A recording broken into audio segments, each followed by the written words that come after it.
നമസ്കാരം. ആലപ്പുഴ കരുവാറ്റയിൽ 67 വയസ്സുള്ള ഒരു വൃദ്ധനെ തൻ്റെ കൊച്ചുമകളുടെ ആസൂത്രണത്തിൽ കൊലപ്പെടുത്തിയതിൻ്റെ വിശദാംശങ്ങൾ ഇപ്പോഴാണ് പുറത്തു വരുന്നത്.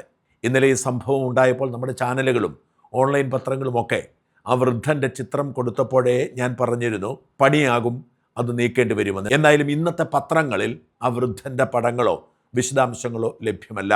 ഒരു കുറ്റകൃത്യം ചെയ്തയാളെ നമ്മൾ അക്യൂസ്ഡ് അല്ലെങ്കിൽ പ്രതി എന്ന് വിളിക്കുമെങ്കിൽ 18 വയസ്സിൽ താഴെയുള്ളവരാണ് കുറ്റവാളികളെങ്കിൽ അവരെ അങ്ങനെയല്ല വിളിക്കുന്നത്, ചൈൽഡ് ഇൻ കോൺഫ്ലിക്റ്റ് എന്നാണ്. അവരെ വിചാരണ ചെയ്യാനും ശിക്ഷിക്കാനും ഒക്കെ പ്രത്യേക നിയമമാണ് നമ്മുടെ നാട്ടിലുള്ളത്. അതുകൊണ്ട് തന്നെയാണ് ഈ കുട്ടികൾ ഇപ്പോഴും സുരക്ഷിതരായിരിക്കുന്നത്. കുട്ടികളെ നമുക്ക് വിളിക്കാൻ കഴിയില്ല. 13 വയസ്സുള്ള ഈ ക്രിമിനലിനെയും അവൾക്ക് കൂട്ടായി നിന്ന് 17 വയസ്സുള്ള 2 പേരും 18 വയസ്സുള്ള ഒരാളും ഈ 4 പേരെയും ഇന്നലെ പോലീസ് കസ്റ്റഡിയിലെടുത്ത് പ്രത്യേക സംരക്ഷണ കേന്ദ്രത്തിലേക്ക് മാറ്റി എന്നാണ് പത്രവാർത്ത. ഒരു കൊലപാതകം നടത്തുമ്പോൾ സ്വാഭാവികമായും പ്രതികളെ ജയിലിൽ അടയ്ക്കുകയാണ് ചെയ്യുന്നത്. പോലീസുകാർ നല്ല തേപ്പും കൊടുക്കാറുണ്ട്.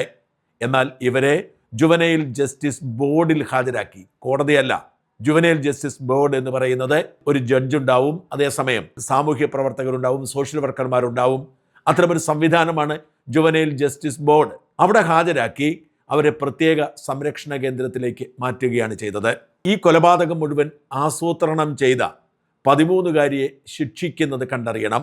കറക്ഷണൽ സെന്റർ അല്ലെങ്കിൽ പഴയ ദുർഗുണ പരിഹാര പാഠശാലയിലേക്ക്, ഇപ്പോൾ അതിന് ജൂവൽ ഹോംസ് എന്നോ മറ്റോ പറയുന്നത്, അവിടേക്കാണ് മാറ്റുന്നത്.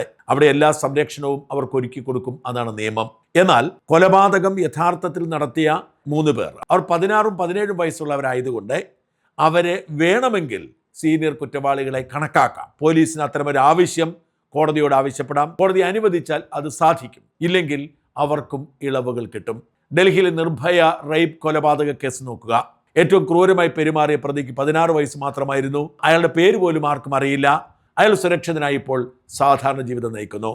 ഇത് തന്നെയായിരിക്കും ഇവിടെയും സംഭവിക്കുന്നത് എന്ന് ഖേദപൂർവ്വം പറഞ്ഞുകൊണ്ട് ഈ ഞെട്ടിക്കുന്ന കൊലപാതകത്തിൻ്റെ പൊരുളിലേക്ക് കുറച്ചുകൂടി നീങ്ങാം. കൊല്ലം പരവൂർ സ്വദേശിയാണ് കൊല്ലപ്പെട്ട ഈ 67 വയസ്സുകാരൻ. അദ്ദേഹത്തിന് 2 പെൺമക്കളാണുള്ളത്. ഇളയ മകൾ ഇപ്പോൾ വിദേശത്താണ്. ഈ കൊലപാതകം ആസൂത്രണം ചെയ്ത പേരക്കുട്ടിയുടെ അമ്മ, അതായത് ഈ കൊല്ലപ്പെട്ട വൃദ്ധന്റെ മൂത്ത മകൾ, അവരുടെ ആദ്യ വിവാഹത്തിൽ ഉണ്ടായ മകളാണിത്. എന്നാൽ ഏറെ വൈകാതെ തന്നെ വിവാഹമോചനം സംഭവിക്കുന്നു. യുവതി വിദേശത്തേക്ക് പോകുന്നു. 2 വർഷം മുമ്പ് അവിടെ വെച്ച് പരിചയപ്പെട്ട് മറ്റൊരാളെ വിവാഹം കഴിച്ചു.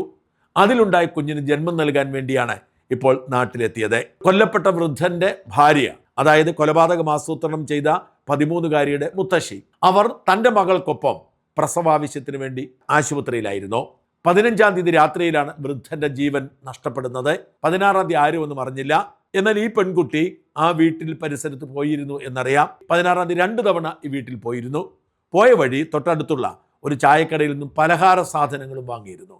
അവളോടൊപ്പം ഉണ്ടായിരുന്ന പെൺകുട്ടികളാണ് കയറി വാങ്ങിയത്. അവൾ മുഖം കൊടുത്തില്ലെന്ന് കടക്കാരൻ പറയുന്നുണ്ട്. 17-ാം തീയതി രാവിലെ കൊല്ലപ്പെട്ട വൃദ്ധന്റെ ഭാര്യ, അതായത് ആശുപത്രിയിൽ മകളോടൊപ്പമുള്ള അമ്മ ഈ കടക്കാരനെ വിളിക്കുകയാണ്. കൊച്ചുമകൾ പറഞ്ഞു തൻ്റെ ഭർത്താവ് വിളിച്ചിട്ട് തുറക്കുന്നില്ല, കതക് തുറക്കുന്നില്ല, അതുകൊണ്ട് SNDP നേതാക്കളുടെ നമ്പർ തരണമെന്ന് പറഞ്ഞതുകൊണ്ട് അപ്പോൾ തന്നെ അദ്ദേഹം SNDPക്കാരെ കോണ്ടാക്ട് ചെയ്തു.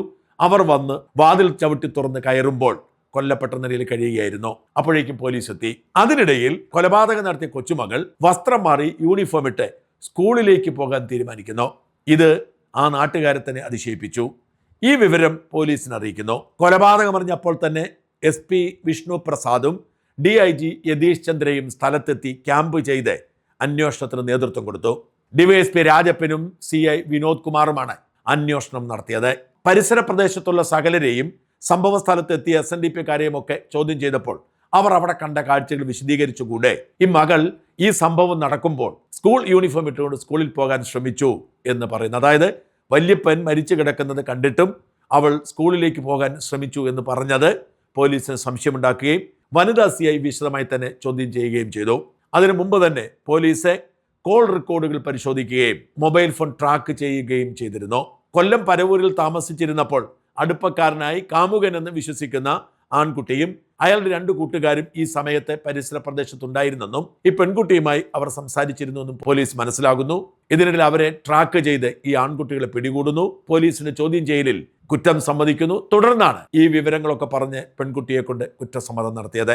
പോലീസിനെയും നാട്ടുകാരെയും ഒക്കെ ഞെട്ടിച്ചത് ഈ കൊലപാതകം ആസൂത്രണം ചെയ്ത പെൺകുട്ടി ഈ കൊലപാതകം നടക്കുമ്പോൾ വീഡിയോ കോളിൽ അത് കണ്ടിരുന്നു എന്നതാണ്. രണ്ടുപേർ ബാത്റൂമിലെ എക്സ്ഹോസ്റ്റർ ഇളക്കി അതിലൂടെ കയറി വാതിൽ തുറന്നു കൊടുത്ത് മൂന്നാമനെ കൊണ്ടുവന്ന് മുളകുപൊടി വിതറി ആശയക്കുഴപ്പമുണ്ടാക്കി വായിൽ തുണി തിരുകി പിറകോട്ട് കൈകൾ കെട്ടിയാണ് ശ്വാസം മുട്ടിച്ചു കൊന്നത്. എന്നിട്ടവർ അലമാരി കുത്തി തുറന്ന് സ്വർണ്ണാഭരണങ്ങളും മറ്റും മോഷ്ടിച്ചു. പോലീസ് പറയുന്നത് പെൺകുട്ടിക്ക് ഐഫോൺ വേണം, കുട്ടികൾക്ക് ബൈക്ക് വേണം, അതിനുവേണ്ടി പണം വാങ്ങിയെന്നാണ്. എന്നാൽ ഇപ്പോൾ ഇതിനിടയിൽ ഒരു ട്വിസ്റ്റ് സംഭവിക്കുന്നുണ്ട്. പെൺകുട്ടിയെ മുത്തശ്ശൻ ദുരുപയോഗം ചെയ്തു എന്ന തരത്തിൽ ഉള്ള പ്രചരണവും ചില ഭാഗങ്ങളിൽ നിന്നെത്തുന്നുണ്ട്. അത് എത്രമാത്രം വാസ്തവമാണെന്ന് അറിയില്ല. പിടിച്ചു നിൽക്കാൻ വേണ്ടി ഇവർ പറഞ്ഞതാണോ എന്നും അറിയില്ല. പക്ഷേ പെൺകുട്ടിയുടെ ചരിത്രം പോലീസ് പരിശോധിച്ചു. വളരെ വേദനാജനകമാണ്. അമ്മ വിദേശത്തായതും പിതാവ് ഇല്ലാതെ പോയതും പെൺകുട്ടിയുടെ ജീവിതം ബുദ്ധിമുട്ടിലാക്കി. പല ബന്ധുവീടുകളിലാണ് പെൺകുട്ടി വളർന്നത്. ഇതോടുകൂടി പെൺകുട്ടിക്ക് പരിസര പ്രദേശത്തെ സൗഹൃദങ്ങൾ ഉണ്ടാവുന്നു. അവരുമായി പുറത്തു പോകുന്നത് പതിവാകുന്നു. ഒന്നിലധികം തവണ ഈ പെൺകുട്ടി ഒളിച്ചോടി പോയിട്ടുണ്ട്. പല പരാതികളും ഈ പെൺകുട്ടിയെക്കുറിച്ച് നാട്ടുകാർക്കുണ്ട്. കൊല്ലത്തെത്തി പോലീസ് പ്രതികളെ പിടികൂടുമ്പോൾ ഒരു കൂസലുമില്ലായിരുന്നു അവർക്ക് എന്ന് പോലീസ് പറയുന്നുണ്ട്. അത്ര അനായാസമായി അവർ ഇതിനെ കൈകാര്യം ചെയ്തത്രേ. അവരുടെ കാമുകിയുടെ ഒരു ആവശ്യം സാധിച്ചു കൊടുത്തു. അതിനപ്പുറത്തേക്കൊരു ഗൗരവമൊന്നും അവർ കാണുന്നില്ല. മൊബൈൽ ഫോണിൽ തന്നെ ഈ കുറ്റകൃത്യം ആസൂത്രണം ചെയ്തതും ഇതുകൊണ്ട് തന്നെയാണ്.